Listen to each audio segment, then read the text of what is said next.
दिल्ली शराब घोटाला मामले में फंसे अरविंद केजरीवाल ने एक बार फिर ईडी के सामने पेश होने से इनकार कर दिया है। इसके पहले नवंबर में जब ईडी ने केजरीवाल को समन भेजा था, तब दिवाली चुनाव प्रचार का बहाना बनाकर केजरीवाल ईडी के सामने पूछताछ के लिए पेश नहीं हुए। इस बार बहाना विपश्यना का है। ईडी ने केजरीवाल को 21 दिसंबर को हाजिर होने के लिए समन भेजा है, लेकिन केजरीवाल फिर ईडी को गच्चा देने के मूड में हैं।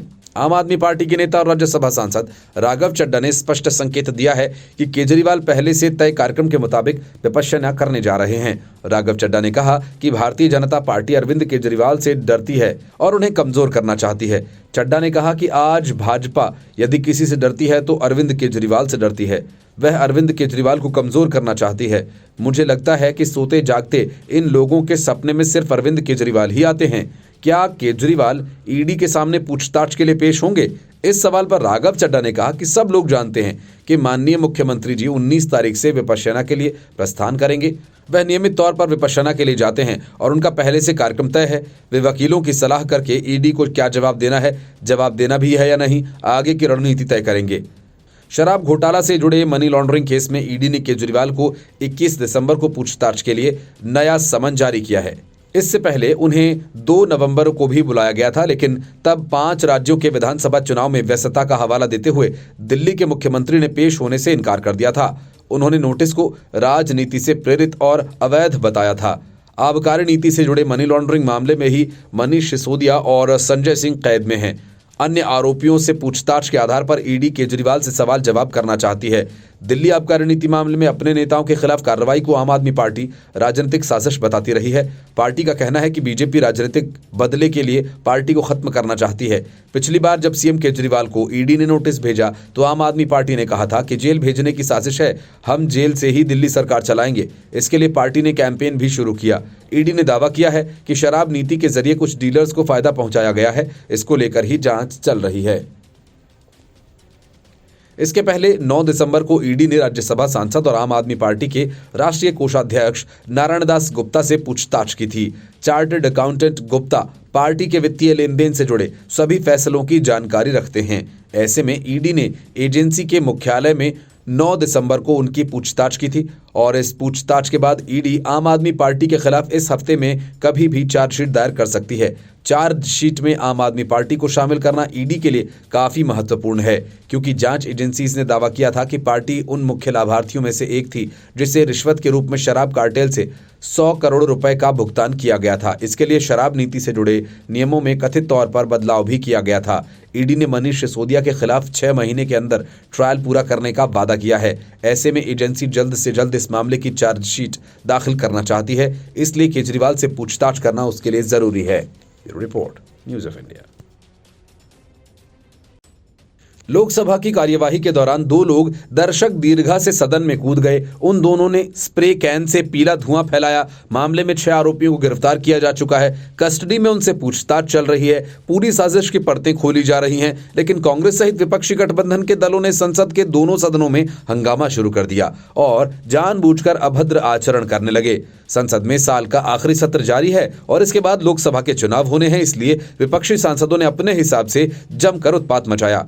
राज्यसभा के सभापति जगदीप धनखड़ और स्पीकर ओम बिड़ला ने भी उनके खिलाफ सख्त एक्शन लिया, लेकिन विपक्षी सांसदों का हंगामा थमा नहीं। इसलिए लोकसभा में तख्तियां दिखाने और सदन की अवमानना करने को लेकर मंगलवार को फारूक अब्दुल्ला, शशि थरूर, मनीष तिवारी, सुप्रिया सुले सहित 49 विपक्षी सदस्यों को संसद के वर्तमान शीतकालीन सत्र की शेष अवधि के लिए निलंबित कर दिया गया। सदन की अवमानना के मामले में अब तक कुल 95 लोकसभा सदस्यों को निलंबित किया जा चुका है। इससे पहले 13 सदस्यों को और फिर 33 सदस्यों को निलंबित कर दिया गया था। लोकसभा और राज्यसभा को मिलाकर 141 सांसदों को निलंबित किया जा चुका है। अब प्रधानमंत्री नरेंद्र मोदी ने भी विपक्ष के इस व्यवहार पर आपत्ति जताई। संसद भवन की लाइब्रेरी बिल्डिंग में भाजपा के संसदीय बोर्ड की बैठक को संबोधित करते हुए पीएम मोदी ने कहा कि ऐसा लगता है कि इन सांसदों ने तय कर लिया है कि उन्हें लोकसभा में वापस नहीं आना है। उन्होंने कहा कि अगर इन सांसदों का ऐसा ही रवैया रहा तो समझिए ये तय है कि इन्हें इस ताकत के साथ भी लोकसभा में वापस नहीं आना है। उन्होंने कहा कि कुछ लोग सोचते हैं कि कुछ रचनात्मक और अच्छे काम किए जाएं, लेकिन कुछ लोग इससे अलग ही सोचते हैं। पीएम मोदी ने कहा कि संविधान के हिसाब से विपक्षी दलों को मुद्दा उठाने का अधिकार है, लेकिन हंगामा करने का नहीं। उन्होंने संविधान और संसदीय व्यवस्था के अपमान को विपक्ष का एजेंडा बताते हुए इस पर दुख जाहिर किया। इस दौरान पीएम अपनी पार्टी के सांसदों को भी नसीहत देने से नहीं चूके। उन्होंने कहा कि विरोध के जवाब में भी वो मर्यादा में रहें। संविधान का सम्मान और संसदीय नियमों की पालना की सलाह देते हुए उन्होंने भाजपा सांसदों से कहा कि वो जनादेश का सम्मान करें। संसदीय मामलों और कोयला एवं खदान विभाग के केंद्रीय मंत्री प्रहलाद जोशी के अनुसार पीएम मोदी ने बैठक में संसद में हुई घुसपैठ का जिक्र करते हुए कहा कि हर वो शख्स इसकी निंदा करेगा जो लोकतंत्र में भरोसा रखता हो। प्रहलाद जोशी ने बताया कि ये साल की अंतिम बैठक थी भाजपा के संसदीय दल की और पीएम ने इस दौरान याद दिलाया कि वो दिल्ली में रहे हैं तो इस बैठक में हमेशा शामिल हुए हैं। उन्होंने कार्यकर्ताओं के लिए सम्मान की बात की। विपक्षी गठबंधन की बैठक पर उन्होंने तंज कसा। प्रधानमंत्री नरेंद्र मोदी ने कहा कि हाल के चुनावों में हार चुके कुछ दल ऐसी भाषा बोल रहे हैं जिससे लगता है कि वो इस घटना का समर्थन कर रहे हैं। उन्होंने विपक्ष के इस रवैये को इस घटना से भी खतरनाक करार दिया। पीएम मोदी के संबोधन का सार ये था कि विपक्ष में रहने का मन बना लिया है। ऐसा लगता है कि संसद में घुसपैठ करने वालों को उनका समर्थन है। उन्होंने लोकसभा चुनाव 2024 पर कहा कि ऐसा लगता है इस मीटिंग हॉल में जो कुर्सियां खाली हैं वो भी अगली बार भर जाएंगी।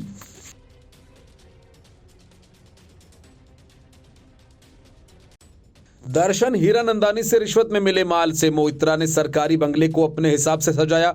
इस वजह से संसद की सदस्यता रद्द होने के बाद भी महुआ सरकारी बंगला खाली नहीं करना चाहती। मामले को लेकर महुआ हाईकोर्ट पहुंच गई, लेकिन हाईकोर्ट से भी उन्हें कोई राहत नहीं मिली। हाईकोर्ट ने मामले को 4 जनवरी तक टाल दिया। महुआ को 7 जनवरी तक बंगला खाली करने का नोटिस दिया। बंगले पर अपना कब्जा बरकरार रखने के लिए महुआ ने हाईकोर्ट के सामने विचित्र दलीलें दी, जैसे कि अकेली महिला हूं, मेरे पास घर नहीं है, मुझे चुनाव लड़ना है, घर छिन जाएगा तो चुनाव कैसे लड़ पाऊंगी। जैसे महुआ मोहित्रा को चुनाव लड़वाने की जिम्मेदारी लोकसभा के संपदा विभाग की ही हो।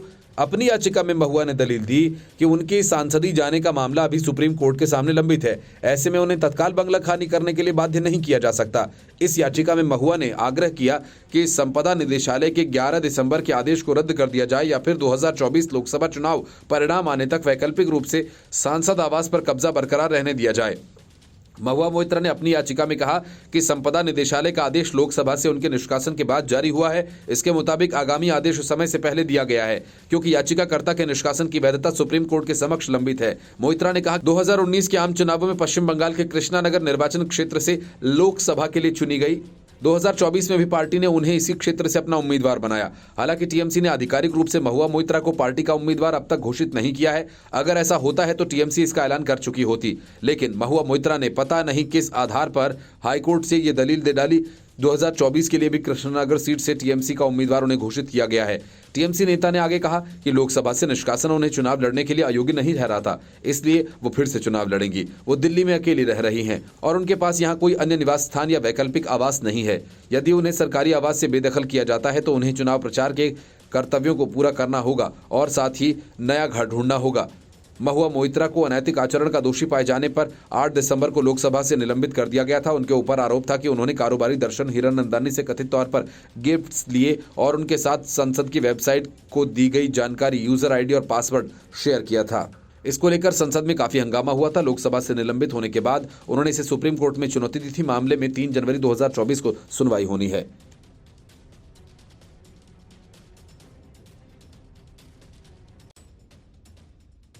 कांग्रेस ये जानती थी कि विपक्षी गठबंधन की बैठक में सीट शेयरिंग सहित पीएम फेस का सवाल पूरे जोर शोर से उठेगा और इस सवाल की धार को कुंद करने के लिए कांग्रेस ने बैठक से पहले लोकसभा चुनाव को लेकर 5 सदस्यों की कमेटी बना दी और इसका नाम नेशनल अलायंस कमेटी रख दिया। मतलब कि यही कमेटी विपक्षी दलों के साथ सीट शेयरिंग मामले में तोलमोल करेगी। बैठक में कांग्रेस सबसे यही कहेगी कि हमने कमेटी बना दी है, वही कमेटी आप सबके साथ संपर्क कर बातचीत करेगी। हालांकि आखिरी फैसला तो राहुल और सोनिया ही करेंगे। मतलब कि कांग्रेस ने सीट बंटवारे में ऐसा पेंच फंसा दिया जिसका जवाब किसी के पास नहीं है। बड़ी बात यह कि इस कमेटी में ताजा कांग्रेस को हार कर स्वाद चखाने वाले अशोक गहलोत, भूपेश बघेल तो शामिल हैं ही, लेकिन कमलनाथ जैसे फूके हुए कारतूस नहीं। इस कमेटी में अशोक गहलोत, भूपेश बघेल, सलमान खुर्शीद, मुकुल वासनिक, मोहन प्रकाश का नाम शामिल है। मुकुल वासनिक को कमेटी का संयोजक बनाया गया है। इंडी गठबंधन की बैठक से पहले शिवसेना के मुखपत्र सामना में कांग्रेस को आड़े हाथों लिया और लिखा, हमारे पास प्रधानमंत्री पद के लिए बहुत बहुत सारे चेहरे हैं, चॉइस ही चॉइस हैं। ये कहना केवल दिल बहला देने के लिए ख्याल अच्छा है। गठबंधन को एक समन्वयक की जरूरत है, एक चेहरे की जरूरत है। बैठक में निर्णय लेना होगा और इसे उठाना होगा कि 2024 के लिए विपक्षी गठबंधन का चेहरा कौन, पीएम मोदी के सामने कौन। इन सभी सवालों का जवाब देना होगा। सामना में आगे कहा गया कि 5 राज्यों में हुए चुनाव में 3 राज्य कांग्रेस ने गंवाए। कांग्रेस जीत का केक अकेले खाना चाहती थी, इसलिए राज्य की छोटी पार्टियों को गठबंधन से दूर रखा गया। मध्य प्रदेश में अखिलेश यादव को जानबूझकर दूर रखा गया। अब ऐसा कहा जाने लगा है कि जहां कांग्रेस खुद के दम पर जीतने की संभावना रखती है, वहां पर वो किसी और को साथ लेने को तैयार नहीं होती और अपने अहंकार के साथ साथ गठबंधन का भी नुकसान करती है। लेख में कहा गया कि कांग्रेस को युति का महत्व समझना चाहिए। ये अच्छा है, कांग्रेस ने इस बैठक की पहल की, लेकिन ये देखना महत्वपूर्ण होगा कि कांग्रेस के निमंत्रण का सम्मान करते हुए कितने बाराती और कितने बैंड वाले जुटते हैं। अरविंद केजरीवाल की पार्टी के कई प्रमुख नेता जेल में हैं। ऐसे में कांग्रेस को एक बड़े भाई के तौर पर आगे रखकर जज्बा दिखाना चाहिए। दिल्ली में सिर्फ इकट्ठा होना, दोपहर का भोजन करना और सबके साथ हाथ पोंछकर घर चले जाने की व्यवस्था में अब सुधार होना चाहिए। इससे पहले ममता बनर्जी ने पीएम फेस पर अपना दावा ठोक दिया। टीएमसी के द्वारा ममता बनर्जी की दावेदारी पेश करते हुए कांग्रेस को जिम्मेदारी भूलने को कहा गया और इतना ही नहीं, पटना में नीतीश कुमार ने अपने दावे के समर्थन में पोस्टर्स लगवाए।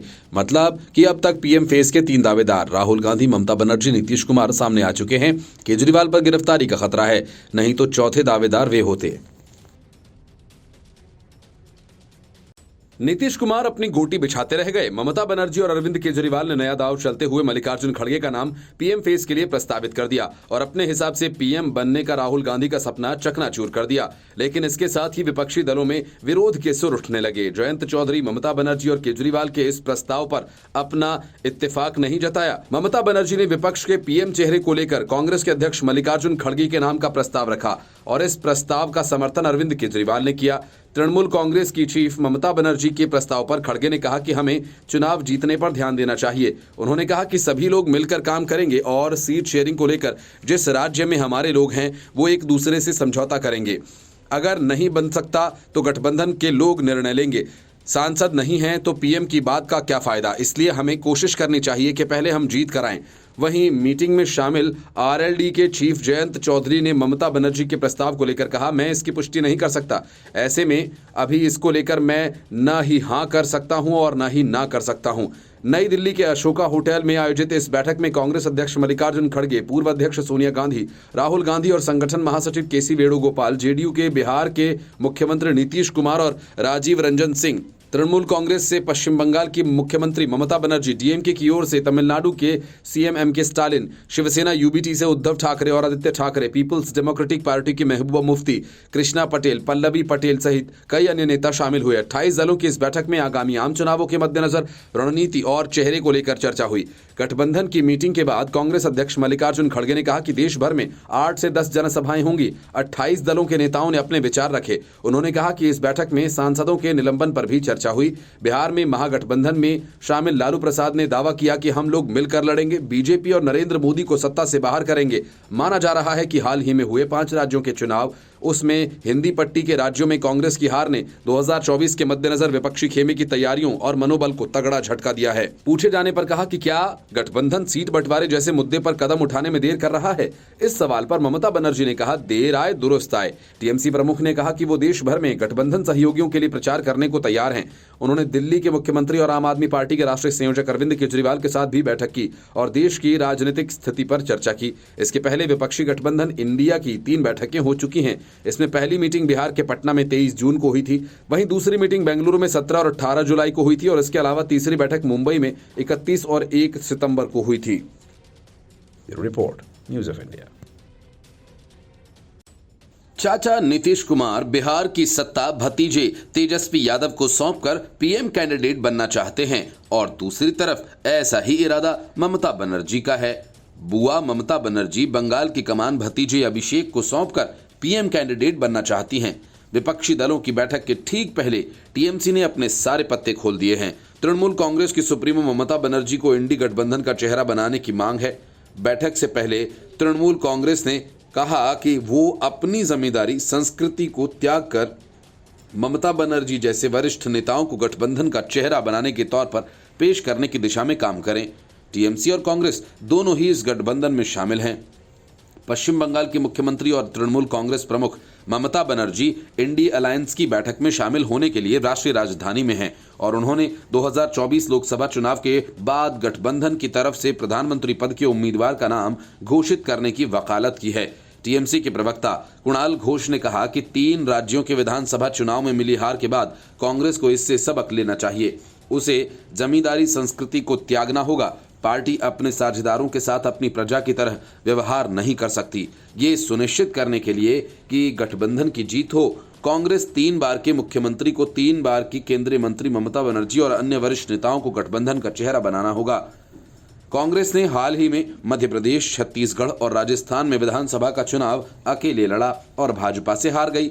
घोष ने कहा कि कांग्रेस बार बार भाजपा को हराने में विफल रही है। दूसरी ओर ममता बनर्जी के नेतृत्व में टीएमसी के पास कई बार भाजपा को हराने का रिकॉर्ड है। इस टिप्पणी पर कांग्रेस की पश्चिम बंगाल इकाई ने तीखी प्रतिक्रिया व्यक्त की है। कांग्रेस प्रवक्ता सौम्या रॉय ने जोर देकर कहा कि हमें भाजपा के खिलाफ कैसे लड़ना है, इस बारे में टीएमसी से सबक लेने की जरूरत नहीं। ये कांग्रेस है जो लगातार भाजपा के खिलाफ लड़ी है, जबकि टीएमसी ने कई मौकों पर भाजपा के साथ समझौता किया है। टीएमसी सूत्रों के अनुसार पार्टी 2024 के लोकसभा चुनाव में भाजपा के खिलाफ एक विश्वसनीय चुनौती पेश करने के लिए सीट बंटवारे की बातचीत में तेजी लाने, एक सामूहिक विमर्श खड़ा करने और घोषणा पत्र को अंतिम रूप देने के लिए उत्सुक है। इसी वजह से कुणाल घोष ने साफ तौर पर कहा कि ममता बनर्जी की जगह सीएम पद अभिषेक बनर्जी संभालेंगे। टीएमसी के अंदर सत्ता का संघर्ष लंबे समय से जारी है। पार्टी पूरी तरह से 2 गुटों में बंट चुकी है। एक गुट ममता बनर्जी के साथ है तो दूसरा अभिषेक बनर्जी के। अभिषेक बनर्जी ने राजनीति में अपनी मजबूती साबित कर दी है, तो ये साफ हो चला है कि वो सूबे के अगले मुख्यमंत्री होने जा रहे हैं। इस पर पार्टी के प्रवक्ता कुणाल घोष ने भी मुहर लगा दी। उन्होंने कहा कि पश्चिम बंगाल की मुख्यमंत्री ममता बनर्जी के भतीजे और तृणमूल कांग्रेस के राष्ट्रीय महासचिव अभिषेक बनर्जी अपनी बुआ की जगह सीएम का पद संभालेंगे। कुणाल घोष का ये बयान पश्चिम बंगाल की सत्तारूढ़ पार्टी टीएमसी में राजनेताओं की युवा पीढ़ी बनाम पुराने नेताओं पर चली आ रही बहस के बीच आई है। इसकी शुरुआत पिछले महीने नवंबर के अंत में हुई, जब 2 बार के सांसद और टीएमसी के महासचिव अभिषेक बनर्जी ने कहा कि चाहे राजनीति हो या कोई अन्य क्षेत्र, मेरा मानना है कि ऊपरी आयु सीमा होनी चाहिए। एक व्यक्ति जो काम 30 साल की उम्र में करता है, 35 या 50 साल के लोग भी ऐसा कर सकते हैं, लेकिन 80 वर्ष का व्यक्ति नहीं कर सकता।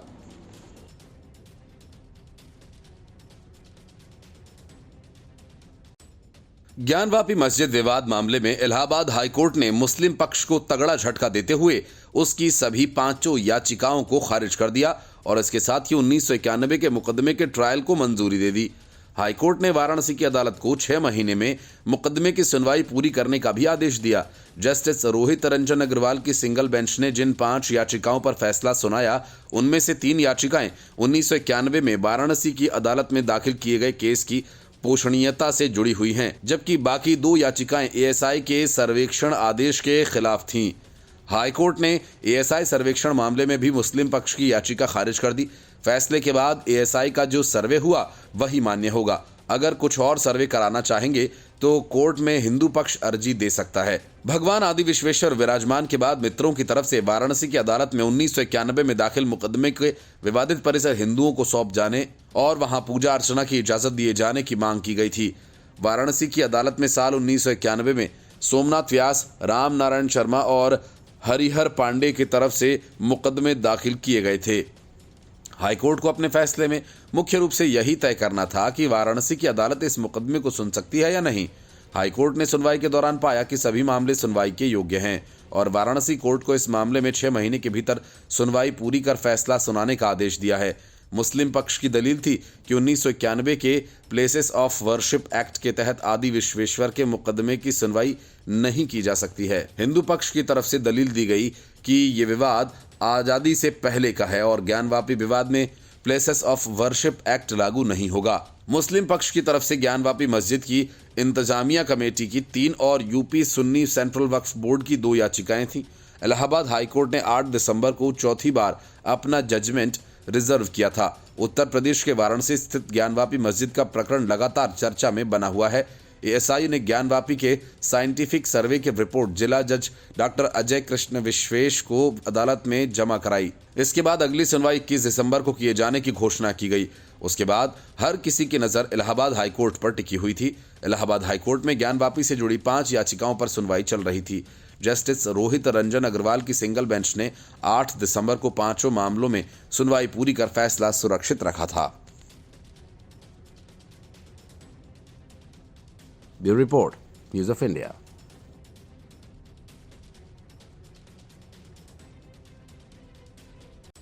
कांग्रेस और खास तौर से राहुल गांधी 3 राज्यों में करारी हार के बाद भी जाति जनगणना के मुद्दे को लोकसभा चुनाव के लिए सबसे बड़ा मुद्दा मानकर चल रहे हैं। लेकिन इसी सवाल पर कांग्रेस दो फाड़ है। पहले तो अभिषेक मनु सिंघवी ने ही राहुल गांधी की इस जिद पर सवाल उठा दिए थे और अब कर्नाटक की सरकार जाति जनगणना के मुद्दे पर 2 गुटों में बंट गई है। मामला इतना तूल पकड़ चुका है कि जाति जनगणना के समर्थक और विरोधी कांग्रेसी नेता और मंत्री अपनी अपनी ताकत का प्रदर्शन करने की तैयारी में हैं। इसे कर्नाटक में कांग्रेस के लिए राजनीतिक संकट पैदा हो गया है। कर्नाटक में जाति जनगणना हो चुकी है, लेकिन उसकी रिपोर्ट अब तक जारी नहीं हो सकी है। इस पर विवाद है। प्रभावशाली कांग्रेस विधायक शमनूर शिवशंकरप्पा के नेतृत्व में वीरशैव महासभा ने जाति जनगणना रिपोर्ट जारी करने का विरोध किया है। वह मुख्यमंत्री सिद्धरमैया और पार्टी को एक राजनीतिक संदेश भेजने के लिए 24 दिसंबर को दावणगेरे में बड़ी रैली करने जा रहे हैं। अगर सरकार जाति जनगणना की रिपोर्ट स्वीकार करती है तो राज्य में वीरशैव समुदाय कांग्रेस से छिटक सकता है।